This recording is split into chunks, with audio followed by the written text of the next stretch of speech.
नमस्ते, शुक्रिया।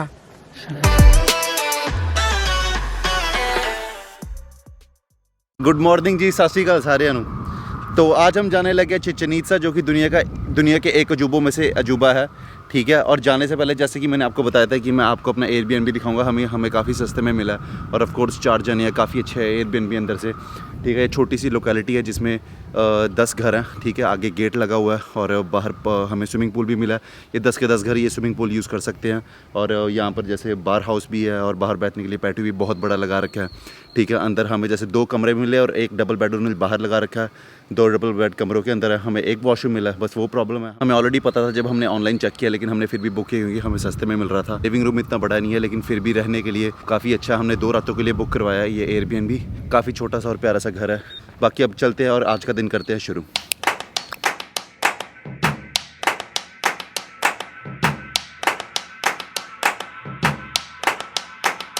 तो सुबह सुबह ऑक्सो में हम रुके तो थे जैसे जहाँ पर कॉफ़ी पीने के लिए, लेकिन मैंने ख़रीदी है जैसे मैंगो स्लश और इसके बीच में तहीन।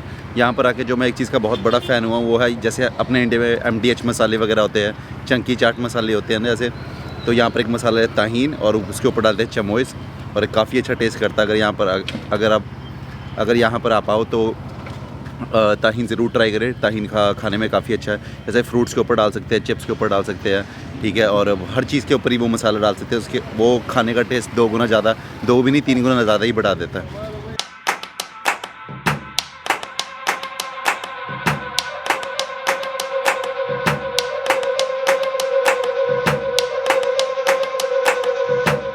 तो अब हम यहाँ पर चिचिन इत्जा के गांव आ चुके हैं। मुझे जहाँ तक लगा था कि चिचिन इत्जा है जाकर दुनिया का एक वंडर है, वो एक वंडर नहीं। यहाँ पे जैसे एक गांव है, गांव के अंदर एक वंडर है।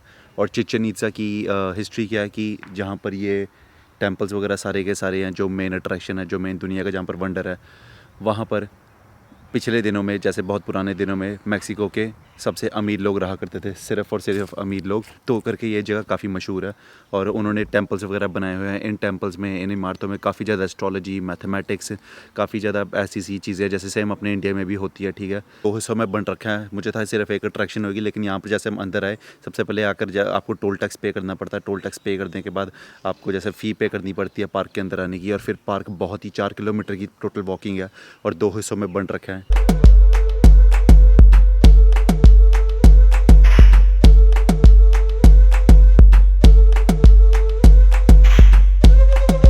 तो कुछ और हिस्ट्री के बारे में, जैसे इस जगह को माया लैंड कहते हैं और जो यहाँ के लोग पुराने दिनों में थे वो थे मायन पीपल, ठीक है। और ये वही लोग हैं जैसे जब इनके ऊपर स्पेनिश लोगों ने जिन्होंने राज किया, इन्होंने कैलेंडर बना रखा था 2012 तक, ठीक है।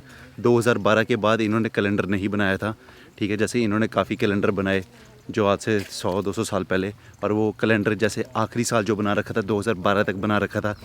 इस करके जब वो गोरों को वो इनकी हिस्टोरिक चीज़ें मिली तो उनको लगा कि 2012 के बाद दुनिया ख़त्म हो जाएगी। इसी करके वो मूवी बनी थी 2012 और काफ़ी ज़्यादा अफवाह फैली हुई थी कि हाँ भी इसके बाद दुनिया तबाह हो जाएगी और कोई नहीं बचेगा।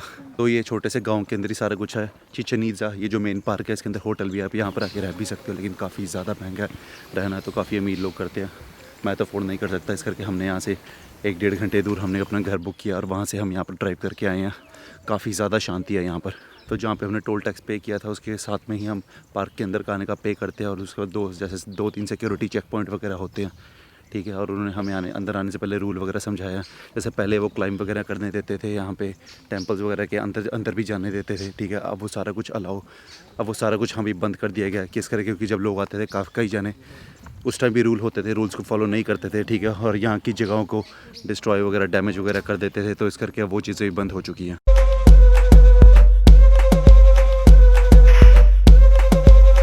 सबसे पहली चीज़ जो हुई है, जो लास्ट चेक पॉइंट था, उस पर उन्होंने मेरा कैमरे को पकड़ने के लिए ट्राईपॉड और मेरा जो प्रोफेशनल माइक्रोफोन था वो ले लिया। अब मुझे नहीं पता आवाज़ इससे कितनी ज़्यादा क्लियर होगी। आई होप कि हाँ भी क्लियर हो और आपको सारा कुछ पता चल सके। मेरे पास ड्रोन भी है, लेकिन उन्होंने कहा कि ड्रोन उड़ाना भी अलाउड नहीं है यहाँ पर, काफ़ी चीज़ें मना है।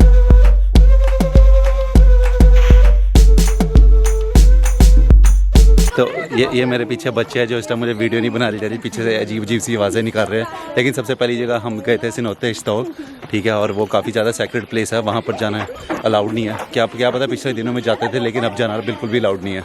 यहाँ पर अलग से गाइड को पे करने के लिए जो सब कुछ समझाता है काफ़ी ज़्यादा महंगा है। तो हमारे आगे से एक स्कूल के बच्चों का ट्रिप जा रहा है और उनका एक आगे से टीचर है, सब कुछ समझा रहा है, हम उनके ग्रुप के साथ ही चल रहे हैं और जो वो उनको बता रहा है हम भी सुने जा रहे हैं। इस टाइम ये जो हम देख रही है प्लेटफॉर्म ऑफ वीनस, इनके आगे पीछे उन्होंने तारे वगैरह लगा रखी है क्योंकि ऊपर जाना अलाउड नहीं है। पहले ऊपर जाना भी अलाउड था, लेकिन इन्होंने आएगा से 1-2 साल पहले ही सारे रूल्स वगैरह चेंज किए हैं। तो ये इनके एक मेन गॉड में से एक है। ये सरपेंट जैसे सांप होते हैं और बर्ड उसका मिक्सचर था, तो ये उनमें से एक है। पत्थर वगैरह यहाँ से टूट रखे हैं, अगर आप ध्यान से देखो तो जैसे एक सांप की तरह मुंह खुल रखा है, वो देखो वहाँ पर जैसे दांत वगैरह उसके थोड़े निकल रखे हैं। बाकी ये तो देख सकते हैं पंजाबी का फ़ोटो शूट स्टार्ट हो गया दोबारा। अभी हमें जैसे सिख कम्युनिटी के बंदे मिले हैं और ये इंग्लैंड से आ रखे थे यहाँ पर घूमने के लिए। यहाँ भी उनको जाके हाई बोला, हमने बुलाया और उनके साथ बातचीत वगैरह की। तो ये इनकी वो जगहों में से एक थी जहाँ पर पत्थर वगैरह काटते कूटते थे घर वगैरह बनाने के लिए। और ये जो यहाँ पर सबसे बड़ा ये जैसे था बारिश के भगवान के लिए बना रखा था, द रेन गॉड, और इसका नाम है चक।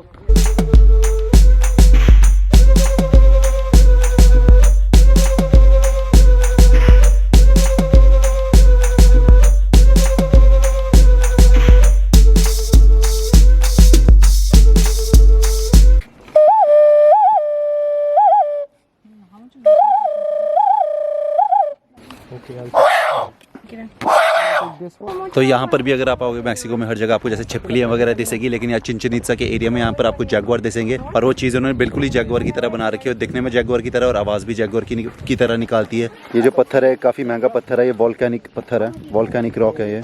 इस पत्थर का नाम ऑब्सीडियम है। इसको जब आप सूरज की तरफ देखते हो और आंखों के सामने रखते हो, आप सूरज को बहुत इजीली क्लियर देख सकते हो। काफ़ी महंगा पत्थर है ये भी। 60 रुपी।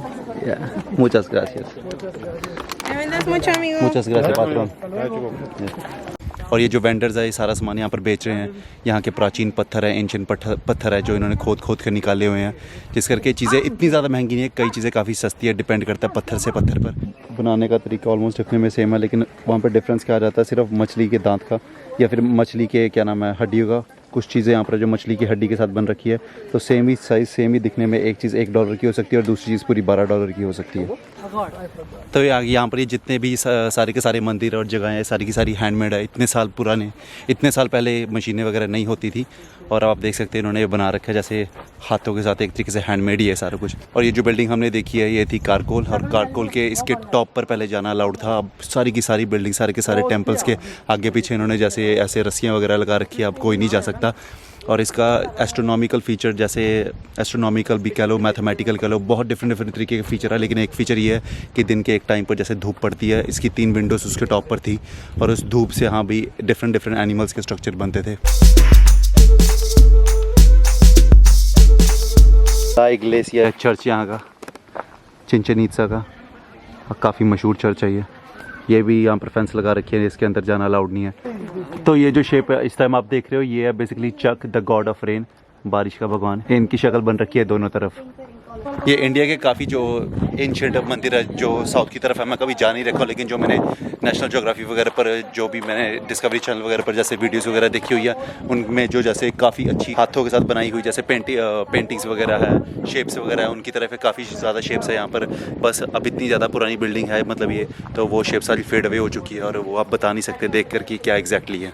तो ध्यान रखना, इन छिपकलियों का ये अपना रंग बदल लेती है एनवायरनमेंट के अकॉर्डिंगली। तो अभी मैं सीधा जा रहा था, इस पर पैर रखने वाला था और ध्यान भी नहीं दिया, लेकिन एकदम से हिली तो एकदम से मैं डर गया।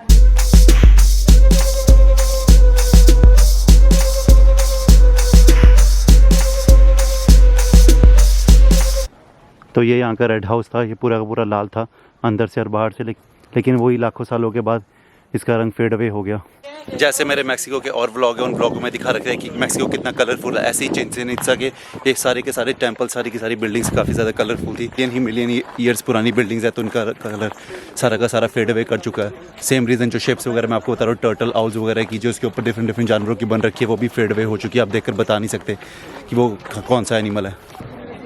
तो ये था यहाँ का मेन महल। इसके अंदर जैसे सारी सेरेमनीज़ वगैरह होती थी, यानी कि सारी मेन मीटिंग्स वगैरह सारी इसके अंदर होती थी। यहाँ का मेन महल था चिंचन इत्सा का।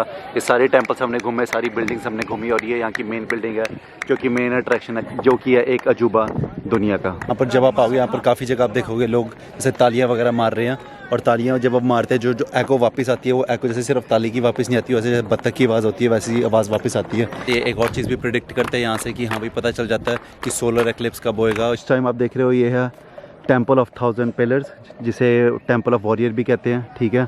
और यहाँ पर ये जो पिलर है, स्टिक्स वगैरह पूरी 1000 है, जिस करके ये भी जगह काफ़ी मशहूर है। ये बिल्कुल जैसे चिंचन इत्सा की जो मेन अट्रैक्शन है उसके राइट नेक्स्ट टू है। और इसके टॉप पर जैसे वो छोटी सी मूर्ति जो मैंने आपको दिखाई है, वो जो ऊपर इस टाइम वो बंदा बैठ रखा है छोटा सा, वो जैसे यहाँ का गॉड है। तो यहाँ पर काफ़ी ज़्यादा वेंडर है जिनको हाँ भी बेसिक वर्ड्स बोलने आते हैं, वो देखकर बता सकते हैं कि हाँ भी डिफरेंस एक इंडियन और मैक्सिकन के बीच में क्या है। गोरे लोग नहीं बता सकते, और वो हमको देखते हैं जैसे नमस्ते सत श्री अकाल बोल रहे हैं, और उनकी करेंसी के बारे में भी पता जैसे कह रहे हैं 60 रुपीज़ 70 रुपीज़। यहाँ भी हम रुपीज़ भी लेते हैं, आप बस आके यहाँ पे पे करो। और काफ़ी फ़नी बात जो दिखने में ये है कि यहाँ के जो वेंडर्स हैं वो वीज़ा वगैरह कार्ड कूड सारा लेते हैं, साथ में छोटी छोटी मशीनें ले घूमते हैं। सो ये जो लास्ट अट्रैक्शन पर हम आए हैं सिनोते सग्रादो, यहाँ पर बिल्कुल यहाँ साथ में नीचे ही है। तो यहाँ पे क्या करते थे, यहाँ पे बलि देते थे। जैसे यहाँ पे बारिश नहीं आ रही तो यहाँ पे बलि दे दी इंसान की। यहाँ पे सिर्फ और सिर्फ जैसे वुमेंस की इस पानी के अंदर, इस सिनोते के अंदर उनकी बलि दिया करते थे। उनको मारते थे, लेकिन ये नहीं पता किस तरीके से, ये नहीं मुझे पता, लेकिन हाँ इस करके ये सिनोते मशहूर है। तो अब हम वापस घर आ चुके हैं, ठीक है। लेकिन हमने घर आने से पहले हम एक रेस्टोरेंट में रुके थे जहाँ पर हमने काफ़ी ज़्यादा ट्रेडिशनल फूड खाया, जो कि यहाँ का जैसे मैक्सिकन बफे है। वहाँ पर काफ़ी डिफरेंट तरीके के फ्रूट्स थे, ग्रेप फ्रूट, वाटरमेलन, पपाया और ग्रेप्स थे साथ में। और दूसरी तरफ था जैसे, मैं पोर्क का बहुत बड़ा फ़ैन नहीं हूँ, मैं पोर्क बिल्कुल नहीं खाता, लेकिन यहाँ पर आके यहाँ का पोर्क बहुत ही डिफरेंट टेस्ट करता है, काफ़ी अच्छा टेस्ट करता है। तो यहाँ पर आके मैं हमेशा पोर्क खाता हूँ, ठीक है। बहुत ही ज़्यादा टेस्टी है, बहुत डिफरेंट तरीके से बनाते हैं। कहते हैं पूरे 12 घंटे लगते हैं इस ऐसे पोर्क मीट को बनाने में, जैसे मैरिनेट वगैरह करते हैं और काफ़ी डिफरेंट तरीके से बनाते हैं। बाकी थैंक यू सो मच आज के ब्लॉग को फॉलो अप करने के लिए guys. Have a good night.